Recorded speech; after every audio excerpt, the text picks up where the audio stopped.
Hello students, चलो हम आगे बढ़ते हैं नेक्स्ट सम की ओर। नेक्स्ट सम है हमारा इलस्ट्रेशन 7, पेज नंबर 39 पे आ जाओ सब लोग। स्टार्ट करूंगा मैं। Sapre and Atre are partners sharing profit and losses equally. अब पहले ही बोल दिया है प्रॉफिट लॉसेज क्या लेना है, इक्वली लेना है, मतलब 1:1 होगा। प्रॉफिट शेयरिंग रेशियो क्या होगा, 1:1। तो जो भी हमको नेट प्रॉफिट आएगा हम किस में बांटेंगे, 1:1 में बांटेंगे। ठीक है, चलो आगे शुरू करते हैं। सन्डी debtor, asset, purchase, trading debit, returns. अभी देखो डेबिट में रिटर्न दिया है, डेबिट वाला रिटर्न कौन सा होता है, सेल्स रिटर्न होता है, तो सेल से जाके माइनस करना। ये 800 सेल से जाके क्या होगा, माइनस होगा। ओपनिंग स्टॉक ट्रेडिंग के डेबिट में, land building asset carriage trading के डेबिट में, rent rate and tax profit and loss के डेबिट में, ड्रॉइंग्स सापरे आट्रे पार्टनर्स के डेबिट में। 2 ड्रॉइंग्स लिखने का, नीचे ब्रैकेट में कैश लिखने का, कुछ नहीं बोला मतलब कैश वाला है, विड्रॉ किया है। सैलरीज प्रॉफिट एंड लॉस के डेबिट में। Bad debts, old bad debts है प्रॉफिट एंड लॉस के डेबिट में, उसका चार्ट बनाते हैं हम, वो चार्ट में ओल्ड बैड डेब्ट्स में जाएगा। मशीनरी 25,000 दिया है, नीचे बोला है एडिशन ऑन 1 अक्टूबर 18 रुपीज़ 10,000। बहुत ही इंपॉर्टेंट एडजस्टमेंट 12th का, ये बहुत 2018 के पेपर में, 2019 के पेपर में ये आया हुआ एडजस्टमेंट है, घुमा फिरा के इनका फेवरेट एडजस्टमेंट है। और ये एडजस्टमेंट खाली फाइनल अकाउंट्स में ही नहीं है, ये एडजस्टमेंट एनपीओ में भी आगे आएगा, ये एडजस्टमेंट बहुत सारे 3 चैप्टर में आएगा पूरे 12वीं में, तो ये सबको आना ही चाहिए। तो जब भी वर्ड एडिशन यूज होगा ना तो समझ जाना, जो भी चीज़ पे बोला है उस पर डेप्रिसिएशन ढूंढने बोला ही होगा। ये इन्फॉर्मेशन है, ये जो एडिशन वाला चीज़ दिया है that is your information, not an adjustment.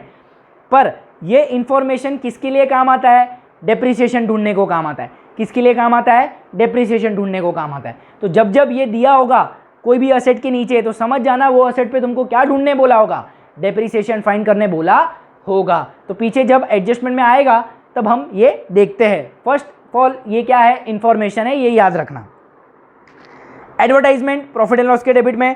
Provident fund investment is asset. अब प्रोविडेंट फंड इन्वेस्टमेंट वाला भी याद रखना, अगर ये प्रोविडेंट फंड वाला कंसेप्ट आता है तो इस पर 4 चीज़ होती है। कितनी, 4 चीज़। सबसे पहले प्रोविडेंट फंड इन्वेस्टमेंट आया तो असेट, प्रोविडेंट फंड कॉन्ट्रीब्यूशन आया तो प्रॉफिट एंड लॉस के डेबिट में, सिर्फ प्रोविडेंट फंड दिया लाइबिलिटी में, और अगर interest on provident fund investment दिया लाइबिलिटी में, प्रोविडेंट फंड में जाके क्या करना है, प्लस करना है। तो ये चारों चीज़ आ सकती है।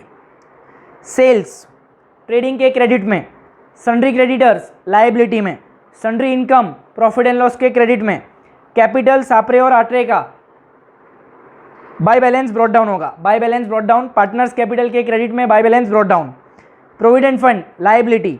उसके बाद रिटर्न, क्रेडिट साइड जो रिटर्न दिया है ये परचेज रिटर्न है, परचेज से माइनस होगा। उसके बाद कमीशन प्री रिसीव्ड, ये लाइबिलिटी में जाएगा, लाइबिलिटी में जाएगा।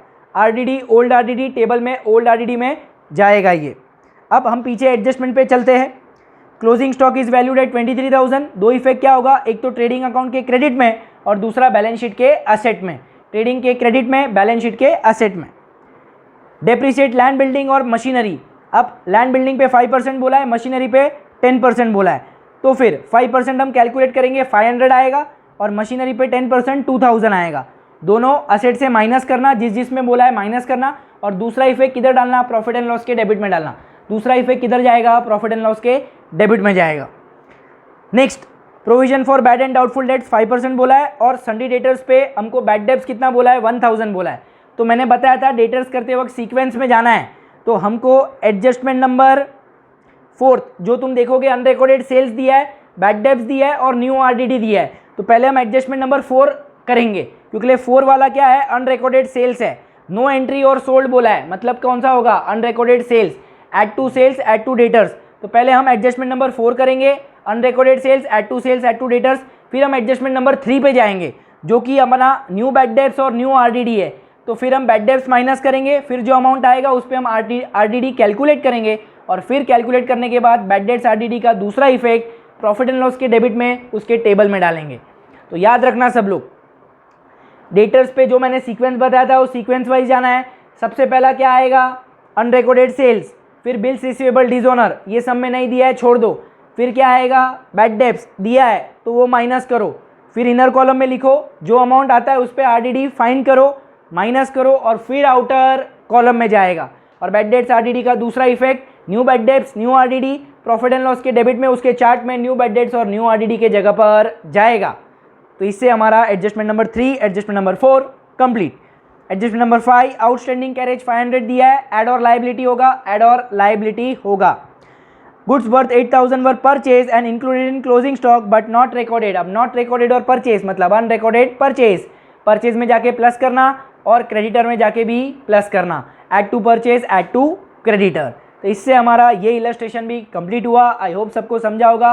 वीडियो अच्छा लगा अपने फ्रेंड्स के साथ शेयर करो, अच्छा लगा तो लाइक करो और मेरी चैनल को सब्सक्राइब करो। Thank you.